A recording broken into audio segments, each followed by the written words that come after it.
నొప్పిలో వేదనలోకి వెళ్ళి అర్థం కాని పరిస్థితుల్లోకి వెళ్ళి ప్రార్థన చేయంటే అసలు దేవుడు నిజమా అనే తలంపు వచ్చిందా? అందరూ తల ఊపుతున్నారు. విచ్ మీన్స్ మీరు దేవుడిని నమ్మలేదని నేను చెప్పట్లే. నీ నొప్పుల అపవాది నిన్ను అంత మోసపరుస్తున్నాడు. That is the test. అపవాది నీ మైండ్లో గేమ్ ఆడుతున్నాడు. అసలు దేవుడు ఉన్నాడా? ఇది నిజమా? But then that is where you show faith. ఎందుకంటే నా నొప్పి మధ్యలో నేను స్తుతిస్తా, నా విమోచకుడు సజీవుడు. God is ready to do anything.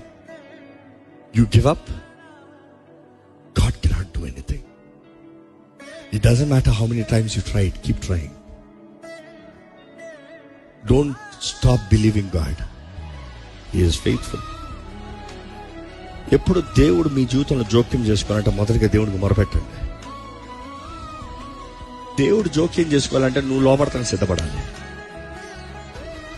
దేవుడు జోక్యం చేసుకోవాలంటే ఆయన వాక్యం తగినట్టుగా నువ్వు జీవిస్తానికి సమర్పించుకోవాలి.